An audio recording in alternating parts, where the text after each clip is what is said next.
Variabel penelitian kuantitatif. Variabel berasal dari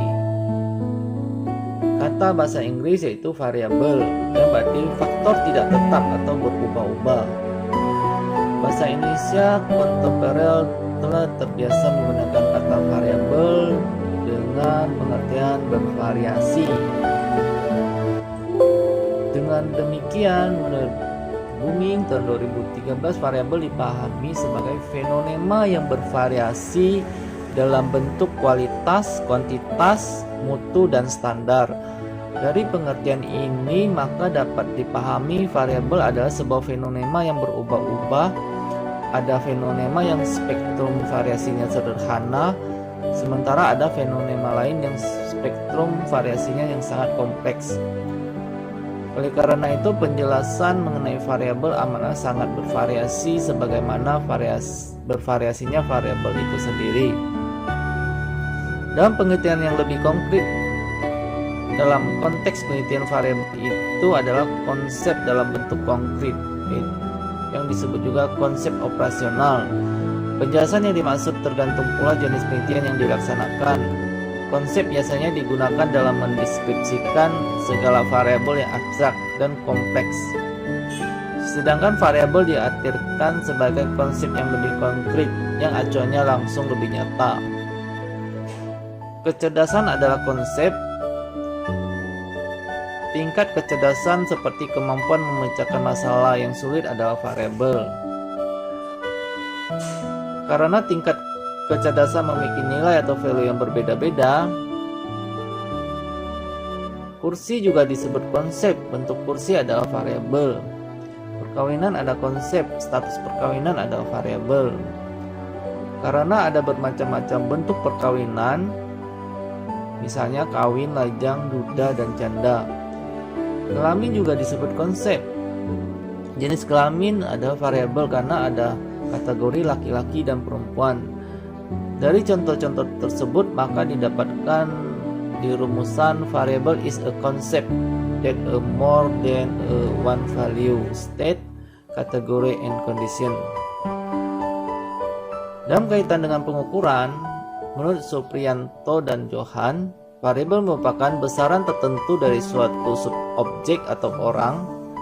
Besaran tersebut observer dapat ditangkap dengan panca indera. Nilainya berbeda dari suatu pengamatan ke pengamatan berikutnya. Jadi variabel adalah karakteristik individu atau objek yang dapat memiliki nilai skor ukuran yang berbeda untuk individu atau objek yang berbeda. Contoh, harga komputer merupakan fungsi dari permintaan demand dan penawaran. Berhukum ekonomi, apabila demand akan komputer meningkat maka harga akan naik. Dengan demikian, apabila supply meningkat maka harga komputer akan turun. Oleh karena itu, variabel harus didefinisikan secara operasional. Kemudian, apa yang dimaksud dengan definisi operasional adalah seperangkat instruksi lengkap menetapkan apa yang diukur dan bagaimana cara mengukur variabel. Hal yang perlu diperhatikan membuat definisi operasional adalah sebuah variabel, nama variabel, dan definisi variabel, kelompok penggolongan variabel. Contoh, variabel inteligensia, nama variabelnya inteligensia, definisi verbalnya capacity for learning, kelompok penggolongannya ada intelligence test score. Cara penggolongannya ada rate, yaitu nilai test score yang dibandingkan dengan skor standar. Dengan membaca definisi operasional suatu penelitian, seorang peneliti akan mengetahui pengukuran suatu variabel, sehingga dia dapat mengetahui tepat tidaknya pengukuran tersebut, dalam arti pengukuran dengan alat ukur yang sesuai dengan variabel yang diukur. Dengan demikian, sekali keterkaitan dengan konsep variabel dan pengukuran dan data yang tersedia oleh peneliti sebagai digambarkan dalam piramida ini. Jadi ada konsep, kemudian ada variabel, kemudian pengukuran dan data.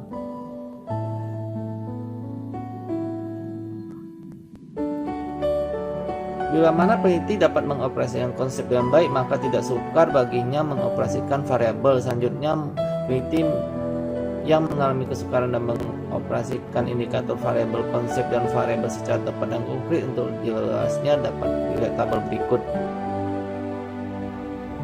Variabel misalnya berbagai penghasilan seseorang, penghasilan tetap bulan, penghasilan tidak tetap. Skala pengukurannya skala interval, kemudian pengukuran operasionalnya dengan angket atau wawancara, semua kekayaan seseorang, harta bawaan, skala nominal, angket dengan wawancara, kedudukan bersifat formal dan pemerintahan, skala ordinal, angket atau wawancara. Jenis variabel dan pengukuran menjadi 4 kelompok: variabel nominal, variabel yang bersifat diskrit atau bijaksana, saling pilih atau mutually eksklusif antara kategori yang satu dan kategori yang lain. Dengan kata lain, variabel nominal ini adalah variabel yang kualitasnya tidak bermakna atau nama variabel itu hanya simbol saja. Misalnya jenis kelamin, status perkawinan, status perumahan, dan lain-lain. Oleh karena itu, variabel nominal tidak mempunyai nilai. Maka untuk variabel nominal tidak membedakan skala ukur. Untuk lebih jelasnya dilihat di tabel ini. Variabel status pernikahan: belum menikah, duda, dan janda. Persentasenya ini. Kemudian variabel ordinal, yaitu variabel yang terbentuk atas dasar jenjang dalam atribut tersebut. Misalnya jenjang tertinggi dan yang terendah sesungguhnya ditetapkan menurut kesepakatan, sehingga angka 1 atau angka 10 dapat berada pada tingkatan paling tinggi atau paling rendah. Variabel ordinal ini diukur dengan skala ordinal, yaitu skala pengukuran yang menyatakan sesuatu yang lebih tinggi daripada yang lain. Skala ordinal memberikan nilai peringkat dimensi konstruk variabel yang diukur sehingga menunjukkan suatu penilaian atau tingkat preferensi. Misalnya seseorang ingin meneliti preferensi konsumen terhadap merek AC yang ditawarkan produsen. Untuk responden diminta untuk menyusun urutan pilihan terhadap setiap merek AC yang ditawarkan produsen dengan urutan sesuai dengan jumlah produsen yang menawarkan. Misalnya jumlah produsen menawarkan AC itu ada 5, maka pertanyaan dibuat, sebutkan preferensi peringkat Anda terhadap merek-merek AC di bawah ini. Ini contoh lainnya. Variabel interval adalah variabel yang dibangun pengukuran tersebut diasumsikan satuan pengukuran yang sama. Misalnya variabel pendapatan artis dangdut dalam setahun, misalnya sebagai berikut. Interval ya. Pengukuran variabel interval menggunakan skala pengukuran yang menyatakan peringkat atau jarak konstruk dari yang diukur. Dengan kata lain, skala interval tidak hanya menyatakan urutan preferensi, tetapi juga mengukur jarak pilihan satu dengan yang lainnya. Skala interval mencakup konsep kesamaan jarak, sehingga jarak antara 4 dan 5 dan jarak 10 dan 11 sama. Jadi skala pengukuran interval tidak menggunakan angka 0 ya, sehingga sebagai titik awal pengukuran. Dengan kata lain, titik 0 dan pengukuran interval dipilih atau ditetapkan secara sembarangan, sehingga nilai skala interval bukan angka 0 mutlak.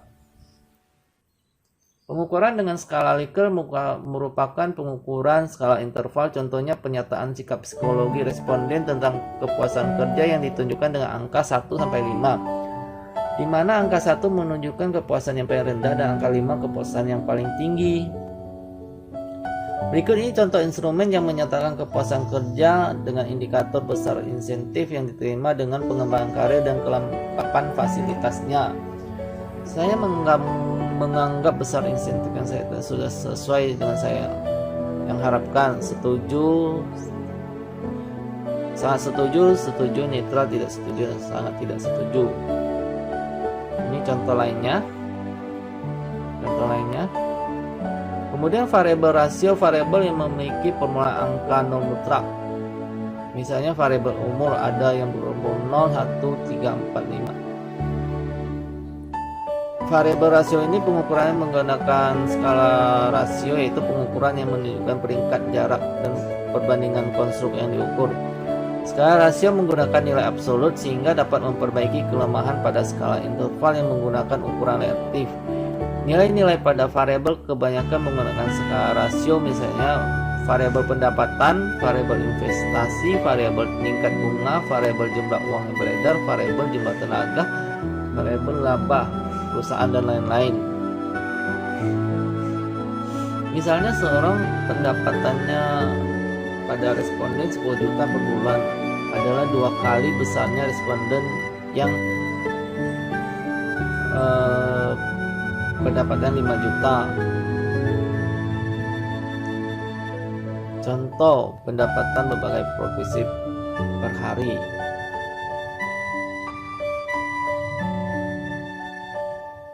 Memperhatikan tabel ini, kita dapat mengatakan pendapatan melalui profesi mempunyai dimensi atau indikator skala ukur rasio karena mempunyai titik nol mutlak. Sehingga kita dapat mengatakan pendapatan seseorang pengusaha per hari 3 kali lebih besar daripada pendapatan pegawai negeri. Selain skala yang dibicarakan di atas yang inherent, juga terdapat jenis variabel.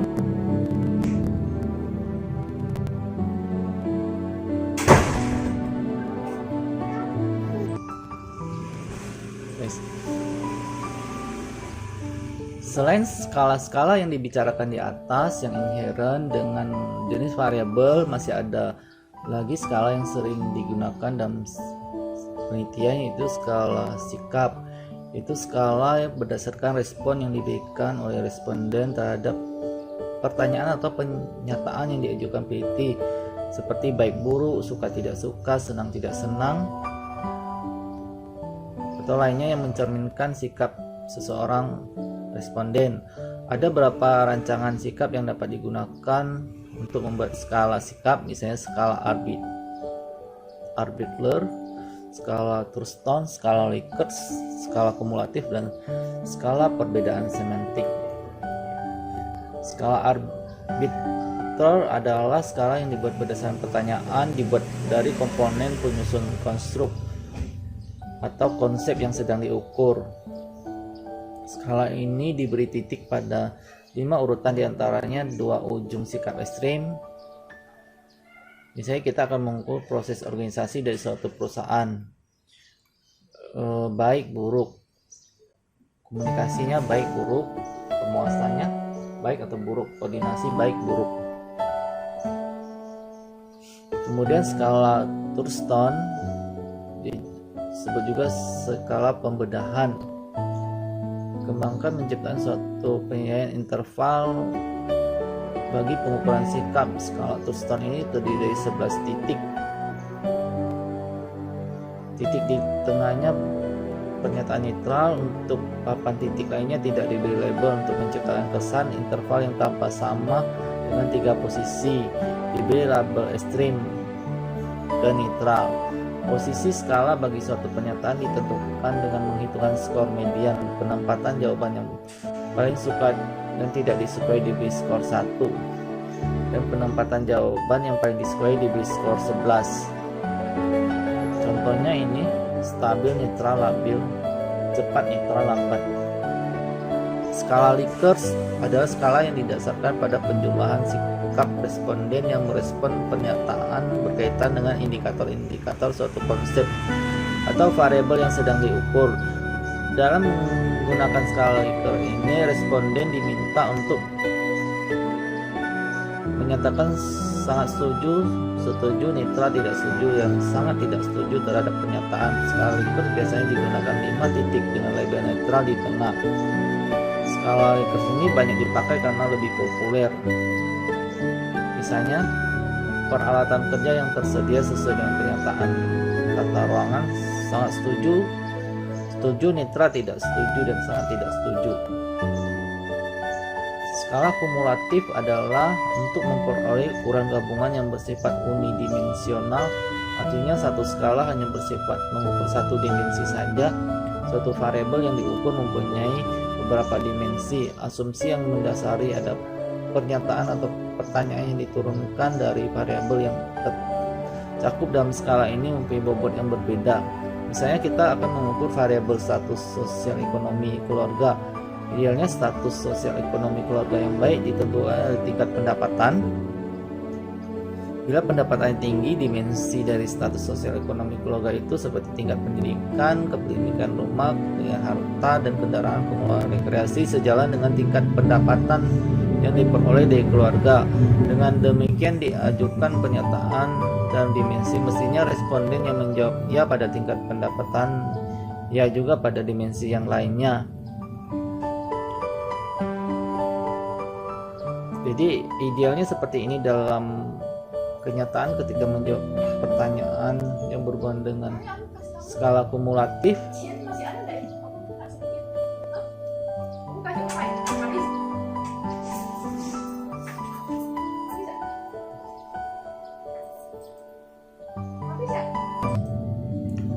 Idealnya seperti itu, tetapi dalam kenyataan ketika menjawab pernyataan berhubungan dengan skala kumulatif ini, responden cenderung tidak membentuk pola pikir yang diisyaratkan oleh skala kumulatif, sehingga pengisian jawaban kuesioner ini menjadi bias, sehingga aplikasinya dibatasi oleh besarnya tingkat kesalahan yang terjadi. Makin banyak kesalahan yang terjadi, makin lemah pengukuran skala kumulatif ini. Ini contoh skala kumulatif: pendapatan tinggi, iya, pendidikan tinggi, rumah bagus, mobil bagus, pengeluaran rekreasi.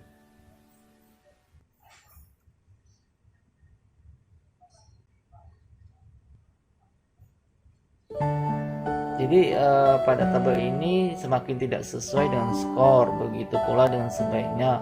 Semakin konsekuen dengan petunjuk urutan sesuai dengan skor, karena peneliti menggunakan skala kumulatif agar memberikan petunjuk yang jelas dalam instrumen yang digunakan. Kemudian skala perbedaan semantik membagi antara dua ujung yang paling ekstrim berlawanan dalam satu kontinum ke dalam beberapa bagian. Misalnya sabar 9, pemarah, ramah menjadi angkuh, pemaaf menjadi pendendam. Kalau kita perhatikan skala perbedaan semantik membandingkan skala pengukuran yang lain, maka kita mengatakan skala perbedaan semantik ini merupakan skala pengukuran yang memberikan tentang penilaian yang paling lengkap. Kemudian skala nominasi biasanya digunakan untuk menjawab nama-nama seseorang atau sejumlah orang, situasi, merespon dalam bentuk kategori.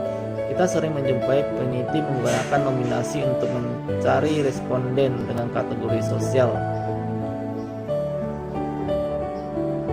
Sebutkan nama 3 orang yang saudara anggap produktif di perusahaan ini. Kemudian checklist biasanya digunakan sebagai skala pengukuran untuk mengetahui tingkah laku yang sudah terjadi. Misalnya contoh, program pemasaran perusahaan ini memerlukan kriteria 4P dari Philip Kohler. Jadi kita checklist.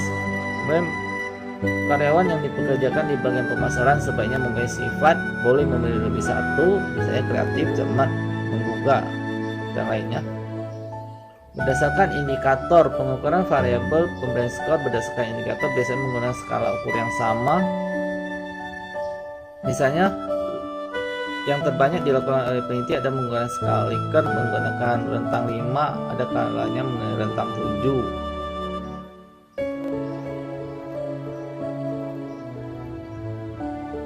Jadi upah rasio misalnya di bawah 500 skor 1, 500 sampai 950 skor 2, dan seterusnya.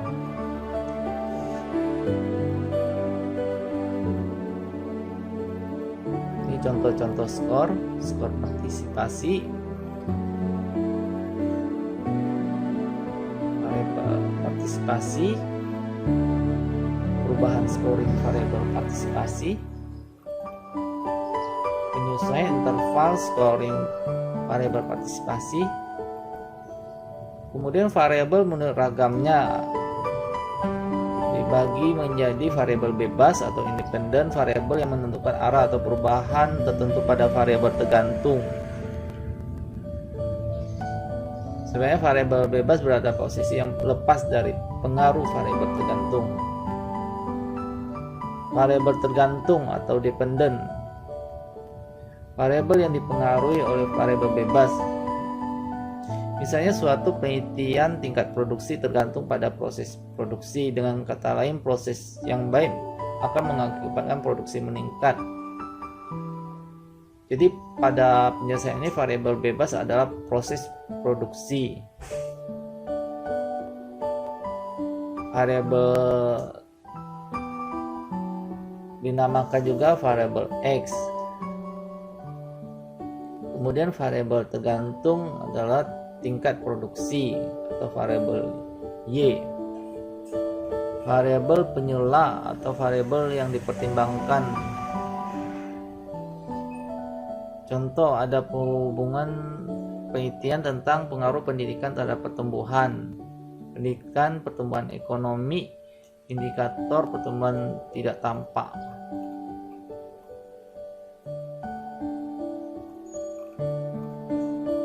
Pendidikan, etos kerja, pertumbuhan, dan indikator pertumbuhan nampak.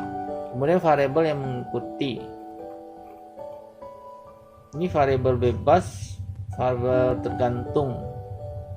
Jadi yang mengikuti itu isu politik, harga minyak internasional, kepentingan dalam negeri, tekanan dalam negeri. Kemudian variabel penyela itu isu politik terkini. Kemudian harga variabel itu adalah variabel tergantung atau variabel Y.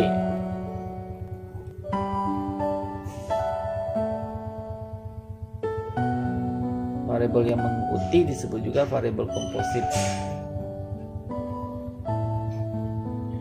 Hubungan antara variabel, ada variabel hubungannya simetris.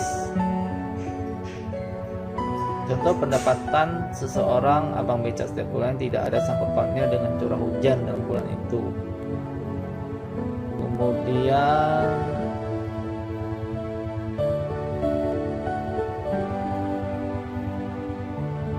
hubungan timbal balik. Misalnya kebiasaan menabung di waktu muda akan beruntung di hari tua. Kebiasaan menabung di waktu muda ini juga mengajarkan kepada generasi muda tidak hanya bisa memperhemat, tetapi juga mengajarkan bagaimana kita menjadi orang bisa memikirkan, menyiapkan masa depan lebih baik. Hubungan asimetris mendeskripsikan suatu variabel mempengaruhi variabel yang lain. Hubungan antara stimulasi dan respon. Hubungan antara disposisi dengan respon.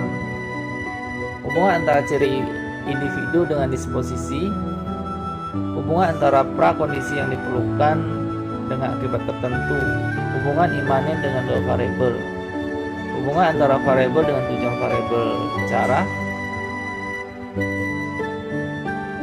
Ini variabel bebas, frekuensi menonton televisi. Kemudian variabel tergantung, sikap keterbukaan terhadap ide-ide baru. Variabel bebas, variabel tergantung, produksi, harga, tempat menjual, promosi. Variabel Y-nya ada tingkat penjualan mobil. Hubungan variabel bebas yang didukung oleh sub-sub variabel dengan variabel diikat dalam analisis multivariat. Variabel bebas, variabel kontrol, variabel tergantung. Variabel laten dari variabel manifest.